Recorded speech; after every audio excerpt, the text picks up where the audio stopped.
Lauren Underwood didn't just show up to a congressional hearing.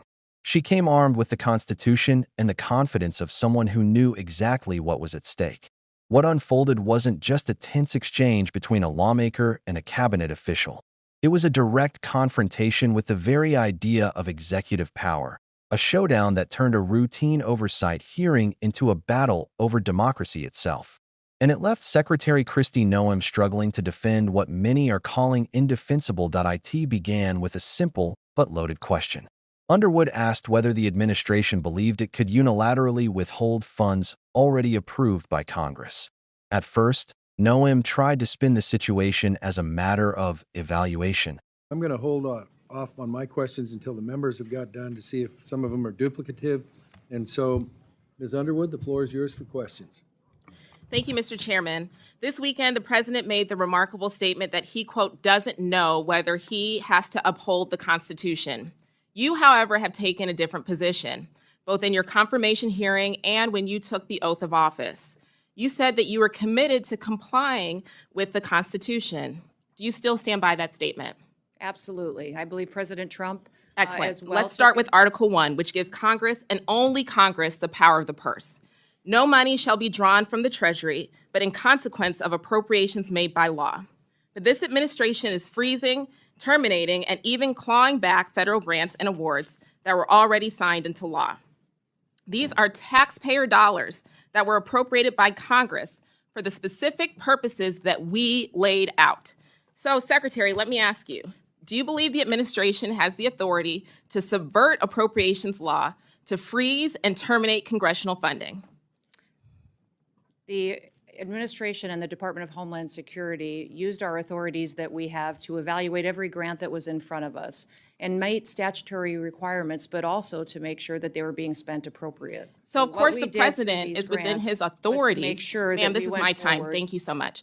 Of course, the president's within his authorities to drive policy decisions within the bounds of federal law and the Constitution, but that's not what you've been doing. What I'm asking is whether you believe you have the authority to ignore appropriations law. Do you believe that the Constitution gives the executive branch unilateral authority to withhold funds appropriated by the legislative branch?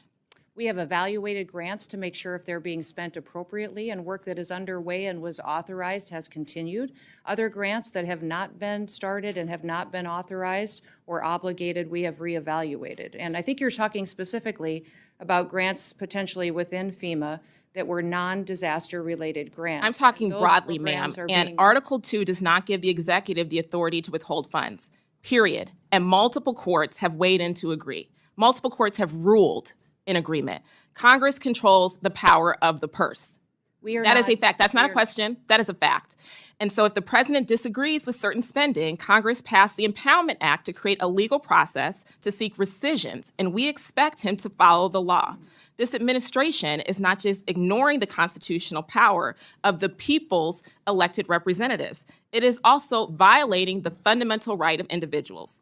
Do you believe that the Constitution grants everyone in our country the right to due process, including non-citizens? The administration has the authority to. Ma'am, I'm look looking at for a how yes or grants are no spent and question. to Yes or no? Do you believe the reappropriate them Constitution? as Yes, appropriate. ma'am. Do you, We have ma'am? not conducted in Reclaiming any my kind time, of Mr. impoundment. Chairman. Time is yours. Okay. Secretary Noem, I'm just looking for a yes or no here. Do you believe the Constitution guarantees due process to everyone in America? Due process is exactly what this Congress Yes lays out. or that no? it is, and Okay, the ma'am, tools I'll take you that as give a us no. on due process Excuse me, is I'm trying, afforded to. ma'am, I'm trying to ascertain your understanding of the law as it applies to your department. And you as its leader should be able to give us a yes or no answer, because judge after judge has ruled that the law is not being followed. Do you believe that the U.S. government has the authority to deport American citizens? No, and we are not deporting great. U.S. citizens. I'm so happy to hear that you do not believe that the law gives you that authority, because the federal government has no authority under U.S. laws to deport any American citizen. And as I know, everyone viewing this hearing today knows that several American citizens have been deported to haven't. date. That is not Secretary true. Noem, that was not a question. Secretary Noem, that oath that we both swore before taking office was to protect and defend the Constitution of the United States, not the president, not a political party, the Constitution. And that's what we're going to keep doing here at the Appropriations Committee. Thank you. I yield back. claiming her department was simply making sure money was being spent appropriately. But Underwood wasn't buying it. She cut in, sharp and unwavering. That was not a question. The room froze. She wasn't there to let vague language slide. She wanted clarity, and she demanded it with surgical precision.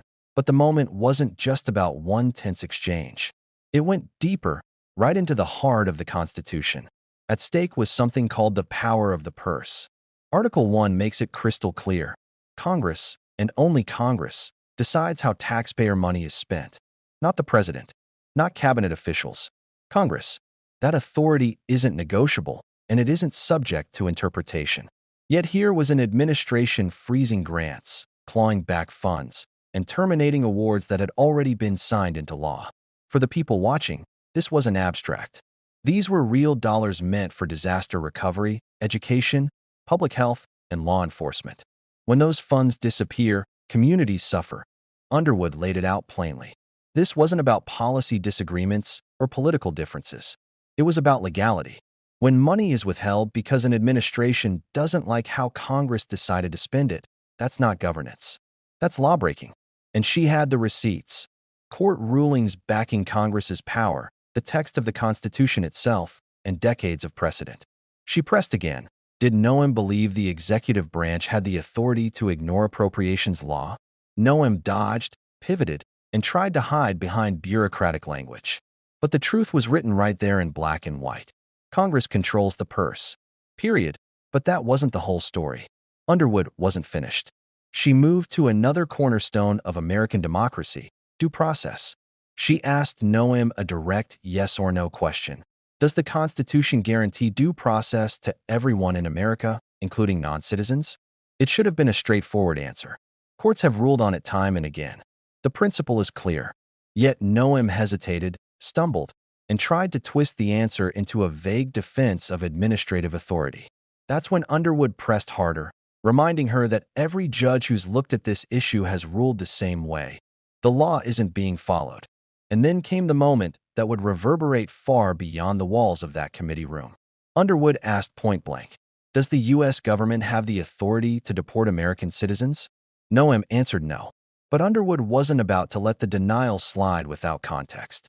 She pointed to the evidence, multiple reports of U.S. citizens being deported under the administration's watch. Families separated, lives upended, rights shredded. These weren't clerical errors. These were constitutional violations. And they showed, in the starkest terms, the dangers of unchecked executive power. For viewers, the message was clear. If a government official cannot give a simple yes when asked whether the Constitution protects everyone's rights, that's a warning sign. If citizens can be deported by mistake and the administration shrugs it off, that's a constitutional crisis. And if funds already allocated by law can be frozen because of political convenience, then what's safe? Social security? Voting rights? Education funding in your community? The stakes weren't theoretical anymore. They were painfully real. Underwood drove home that point with force. She reminded the committee, and everyone watching, that both she and Noem had sworn an oath. Not to a president, not to a political party, to the Constitution. That oath is supposed to mean something. It's the foundation of trust in government. Break it, and you break faith with the American people. Underwood wasn't just defending legal theory. She was defending the principle that the law applies to everyone, even those in power. This is why oversight matters. Hearings like this aren't sideshows or political theater. They're the last line of defense when an administration treats Congress like an inconvenience, the courts like a speed bump, and the Constitution like a suggestion. And in that hearing, Underwood reminded everyone why checks and balances exist. Because without them, power doesn't just grow. It corrupts. It reaches into every part of life, from the money meant to rebuild communities after a disaster, to the rights of immigrants, to the citizenship of your neighbors. What Underwood exposed wasn't a one-time mistake. It was a pattern of executive overreach, of dodging accountability, of bending rules until they broke. And she showed what accountability looks like when someone refuses to be silenced. When she cut off Noem's attempts to dodge with "this is my time," it wasn't just about reclaiming seconds on the clock. It was about reclaiming authority for Congress, for voters, and for the Constitution itself. And that's the bigger lesson here. Democracy doesn't erode all at once. It crumbles piece by piece when leaders sidestep laws, when rights are denied, and when silence becomes the norm. But it also strengthens piece by piece when lawmakers push back, when citizens demand answers, and when accountability refuses to fade. Underwood's fiery exchange wasn't just a headline. It was a warning and a call to action, because today it was FEMA grants. Tomorrow it could be Medicare, voting rights, or local school funding. If executive power can override Congress in one case, it sets a precedent for more. And if due process isn't protected for everyone, then eventually it's not protected for anyone. That's not fear-mongering. That's history. And Underwood made sure everyone watching knew oh, where does that leave us? It leaves us with a choice. Pay attention. Speak up. Demand answers. Democracy doesn't survive on autopilot. It survives because people fight for it, piece by piece, hearing by hearing, vote by vote. Underwood showed what that fight looks like in real time. And now, it's on us to decide if we'll stand by and watch or step in and act. If you're frustrated by what you've heard, you're not alone. If you're wondering how we reached a point where officials dodge basic questions about the law, you're asking the right questions. And if you believe, like Lauren Underwood, that the Constitution should be honored, not ignored, then now is the moment to get engaged. Share this story. Talk about it. Comment below with your thoughts. Let your representatives know you're watching. Because when the people are silent, power fills the void. But when the people speak up, no administration, no official, no overreach can ignore them forever. And if you haven't subscribed yet, do it now.